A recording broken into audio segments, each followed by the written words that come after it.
how satisfied are you with your input as a citizen? What I personally... Yes, and what is that achievement that you think you can... You see, personally, I know as a policy, I address whatever assignment given to me with all dedication. I have never left a file in my office without being treated. I make sure every day I treat each and every file and mails that comes to me. And where I have to make follow-up, I do follow-up. And I make sure I advise my principal sincerely. Sometimes it may, something that he may be happy with.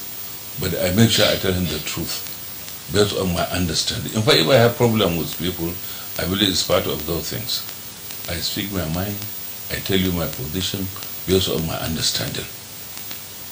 This I know, my principal know, my colleagues know, and so on. And one important thing is that, and I challenge anybody, I make sure I don't get involved in any deal, that will lead to my personal gain from the resources of government. That is why I always say anybody, whether civil servant, contractor, politician, anybody, I challenge him to come and expose any deal that I have ever done with anybody, including the security agencies. I paid security agencies 7.2 billion naira in 7 months as allowances. I assure you, wallahi, nobody can tell you I benefited 1 naira from such money. If there is anybody who can say no, I challenge him. I'm talking to public. That somebody can. So if there is any satisfaction I have, is my ability to resist any temptation that could lead to me getting involved in this kind of thing. So that's why when people talk about what nonsense they talk about the Mahdi and his life, it never bothered me, because I know it is just mere speculations. So you're not saying you have lived and left the government with your hands clean, with your head high? Well, I'm happy to announce that. Let me tell you, believe you me, by the time I left the government, personally, I don't have anything that I can boast of in terms of money worth 200,000 naira my own. And I don't have any, what do you call it, anything anywhere in Katsina or outside Katsina. You get the point. And anything that I have, I can justify, I can defend it. Anybody who asks me how are you able to get this, I have only one car, which is 8 years old now. The car I'm riding is 8 years old. And I believe it's no more than 2.8 million, 2.5 million naira in the market now. You see, this is not the first time. Let me tell you, when I worked under late Umar Yar'Adua, we had money then. As Commissioner of Education, I was self-accounting. My ministry, or rather, Ministry of Education was given its money on request. Sometimes on monthly basis, quarterly basis, and what have you. There was a time I applied for 800 million, but the governor approved 1.6 for me. We had contracts all over. 1.6 billion, 1.6 billion to Ministry of Education. So we are paying our contractors ourselves. But if you could remember, when I had issues with the former governor, Brian Shuma, I challenged him to set up a commission of inquiry to public sitting. And I challenged all the civil servants that I worked with and the contractors, either in the Ministry of Education or in Damusa local government as chairman of the KTR committee or as general manager in Transport Authority, any contractor, without exception, any civil servant, without exception, that I have in any way connect with him to benefit any money no matter small or no matter big, from the government funds. And it couldn't happen. But now I left as Commissioner of Education and became Secretary to the government during Aradua's period. I left in the corpus of the Minister of Education in Habib Bank 1.7 billion naira. That's what Dr. Ziga inherited from me. Go and check the records. And I can beat my chest, all the contractors that I had dealing with. That's why I could ask a contractor to remove anything that I believe he didn't put according to the bill of quantities given to them. I went around, no matter big nor small contractor, no matter how close the contractor was with the governor. And so there was one contractor, he died, I don't want to mention his name, very close to the governor. In fact, he slept to do with security. So that is why virtually all meetings, preparations, the secretariat, and implementation of decisions, policies of government with regard to the security situation in the state is anchored by the office of the Secretary to the government, which I was then heading. And because of the nature of the situation in the state, many people attribute success or failure to certain individual depending on who is speaking. If the person speaking is somebody who is apologetic towards your office or your person, he says good things about you, about the thing being done. And if he is another person who is also maybe among those who don't see anything good in what you as a person do, they attribute the bad things about you.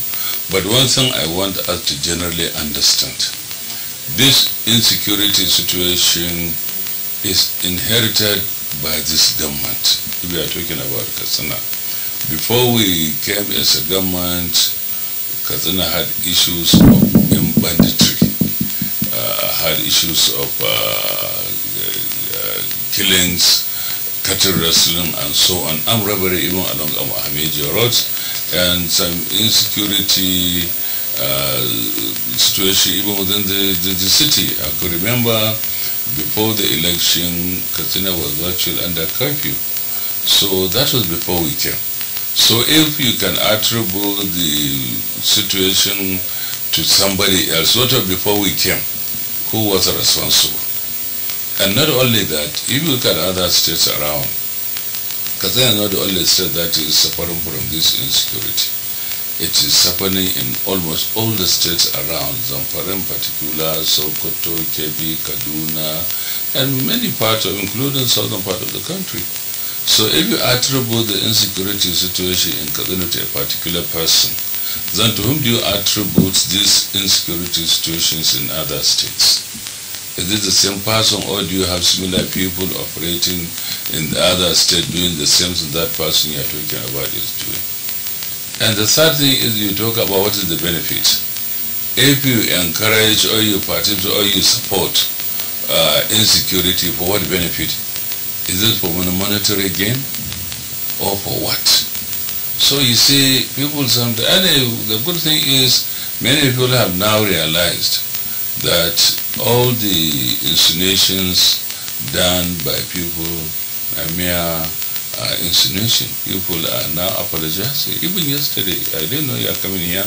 Somebody called me from Funtua yesterday and apologized and said, please forgive me for being part of those spreading false against you. And moreover, when I left government, I left in April this year, and now we are in October.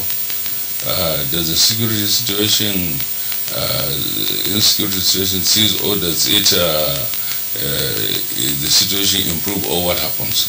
Okay, now let's put it this way. What can you say about,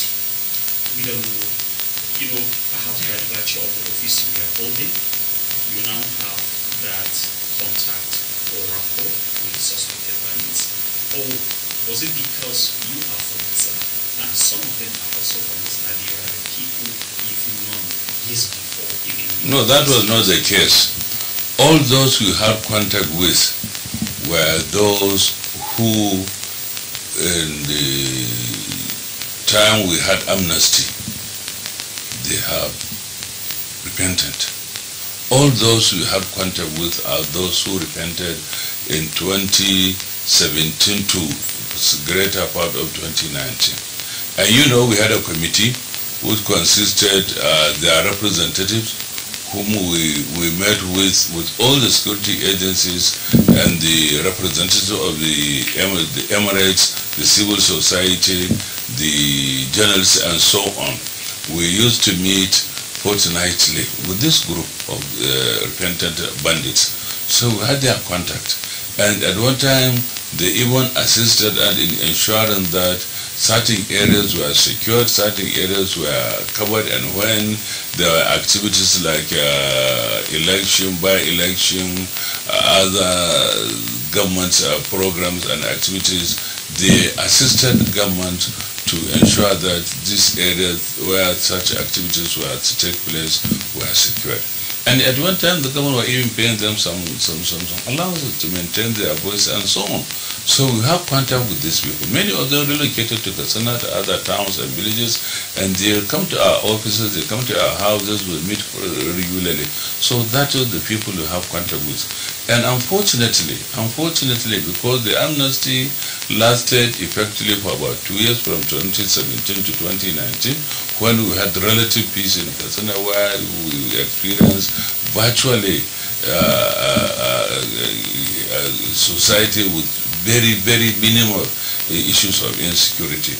Unfortunately, like I said, other states, our neighbors in particular, did not key into this amnesty program. So those bandits who did not accept the amnesty later became antagonistic. In fact, they attacked and killed quite a number of those who have repented. And some were forced to go back to the forest to take the arms back there.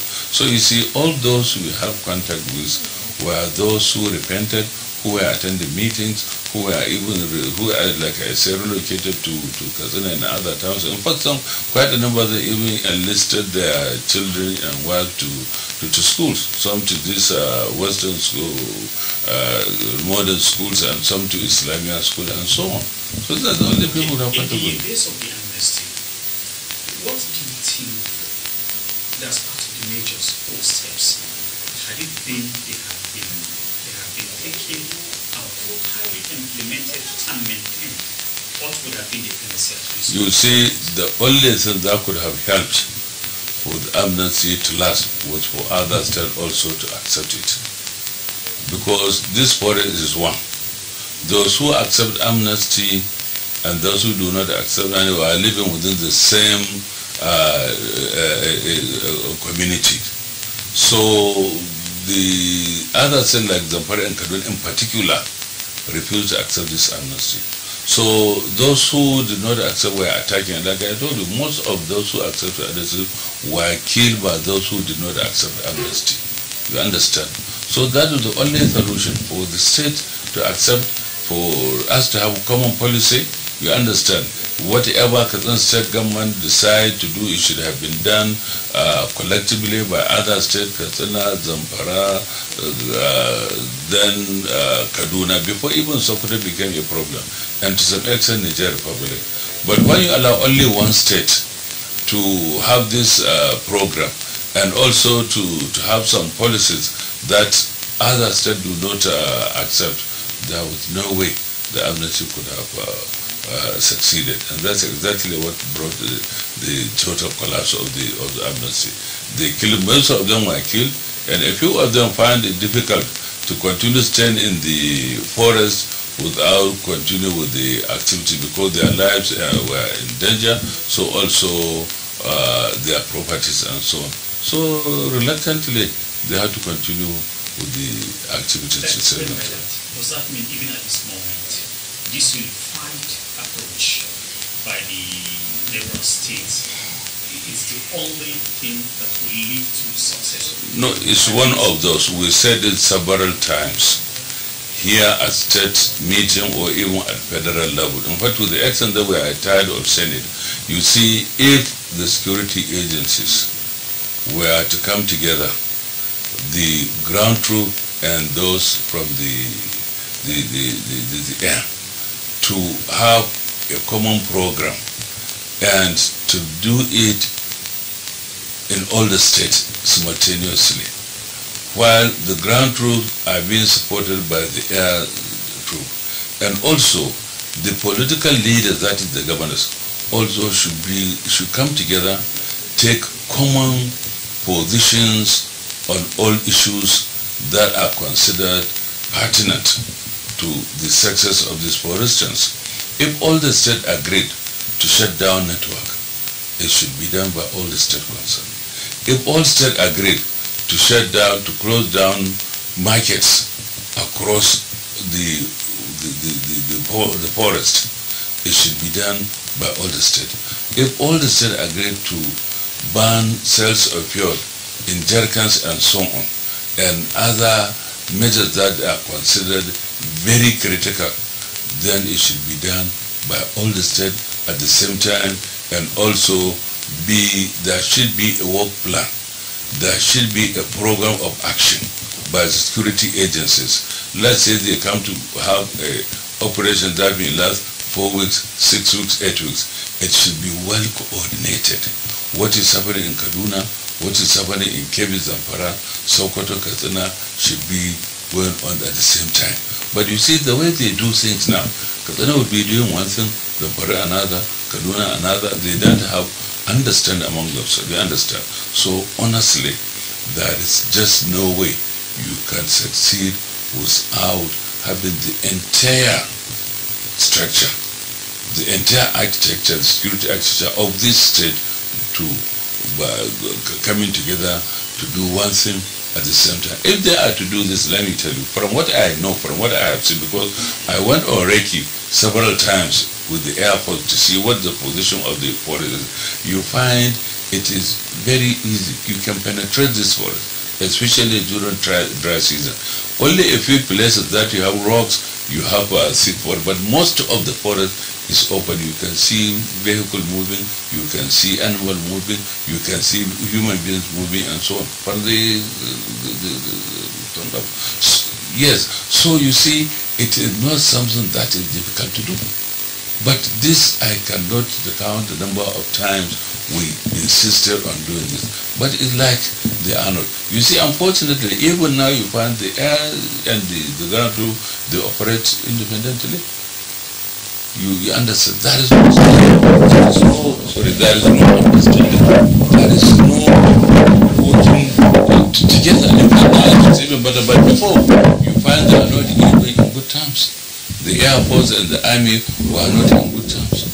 So how do you expect this thing to succeed? So this will continue doing what they are doing, but, and moreover, how many are these people? What do you think is the reason while the state officials are not coming to discuss and have a common front together? You see, the problem is the governors who are the political heads of their respective states. It's only in theory that they are chief security officers.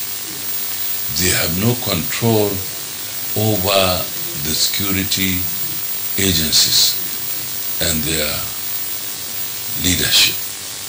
Whatever the governor directs, they have to seek clearance from their higher authorities.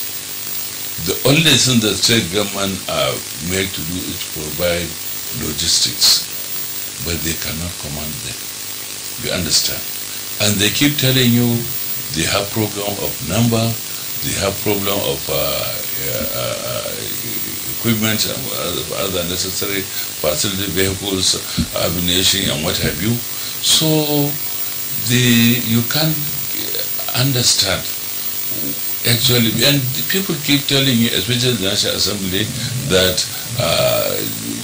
from 1999 to date, there was no government that really financed security agencies than this government of President Buhari. And they keep telling you money were released to them to purchase what they require to do, but they are always in short of them. You understand? So honestly, you need to have a very serious understanding of the situation, and the leadership has to really understand that they have to come together. They have to make sure this is a project. That's the leadership of the state. The leadership, no, the security, the head of the security agencies. The leader can only talk, they can only appeal, they can only inform the government, but they cannot direct, they cannot command. This issue of lack of synergy is the major. Certainly, especially among the security agencies. Synergy, and they should have a common approach to this. As the governor of Kaduna has said this several times, we have aircraft purchased for this purpose, but you always hear them flying, because you can see, if you know these bandits, you know them by their names, you know them by their location also, but to this time I'm talking to you, you don't have a prominent non-bandit who was either killed or arrested by security agencies in this operation. Wherever you find some of these killed, it must be between rivalry among them. You mentioned them, all of them, you know them. Why are they? Their location is known. What is happening? And quite a number of them are, especially the bandits before the coming of these Boko Haram elements in the area. So honestly, I believe the security agencies should have the capacity to work out a program of action, all of them. Does that mean the states on their own, there's nothing they can do? The state can only support. But you cannot command, you cannot direct. What can you do? Perhaps maybe organizing their own security structures. Does the law allow that? And even you do, what kind of arms do you give them? There are limitations to what type of arms state government can purchase for the local vigilantes, and the training also, and so on, and also the resources. And these states are in serious financial crisis, but all the same, they are trying their best to see that anything that comes about the security, they attend to it, and they give their maximum support. But honestly, the problem is because when they go, they don't get into the forest. They don't. They are all from within the periphery of the forest. They don't penetrate. They don't go inside. And you think they have the intelligence, they have the information? They have the intelligence. We provide them with the intelligence. The locals are ready to provide them with the intelligence. It's a very simple issue. It's not a place that is difficult to penetrate. But they don't go in, honestly. Sometimes they tell you rainy season. After rainy season, it's another excuse. So honestly, the only solution to this is for the security agencies to come together and address the issue. That is, let them wage war against these people. They should not be waiting for them to come and attack. That's what is happening. They don't attack them. They just need. The Zamfara state has locked down 3 areas. Do you think this is the right step, and do you see the replication of this situation? It's not the right thing to do, but what can you do? It's not the right thing to do. What can you do? Our schools are for a very long time closed in our areas. Even if they are officially open, people don't attend. Don't go to schools. People leave their villages, their towns, and so on. People don't farm in those areas. Bandits do farm, take over the farmlands. They can chase people out and sleep in their houses with their wives and so on. So you see, the situation is terrible. You don't even want to hear it. You understand? It's not just kidnapping people alone. What they're doing is much, much more than that. And it's on a daily basis. You understand? So now, what should be your final advice or observation on how to tackle this problem? We said it several times, The only people who can do that is the security agency. Agree, they need the help of the local. Yes, who are willing to do that by providing guide, by providing information and so on. But we have to apply. We have to apply the necessary equipment to these people. We have to apply that. We have to go into. This will affect the political. No doubt it has started, it has done that. People, one, it's not everywhere that can even hold the election. Two, people are not happy. People are not happy. They feel the government has failed them. Because the promise was when this government comes, this issue will be history. But now it's 7 years. It's not only persistent, but it's even becoming worse. Before, when we came, it was just cattle rustling and killings here and there. But now it is almost everything. And not only in the forest area, but now it's even our towns and villages across. Here in Katsina, people are coming on the roads. And now the many roads that we cannot fly in the state are more in number than those that we can freely fly. You understand? So certainly it will affect not only the conduct of the election, but the chances of the party winning the election. Because then the people react. Certainly during election, we have seen it in the local government election. People reacted. People are just not happy. And the combination of this high cost of living, people are living without food and so on. You see, it is unfortunate really. ABC came, people had very high hopes, a lot of expectations, you understand, but unfortunately, the situation turned out to be honestly sad, because the situation may be global, but ordinary man doesn't care about what happened in other countries. His concern is his own. You may not even understand if the same things or similar things happening in other places. But as far as it's concerned, it is the failure of the government that he had a lot of hope for, because there was no government that people really supported, that people had hope in the history of Nigeria and the government of APC. But all hope dashed. So naturally. What else do you think?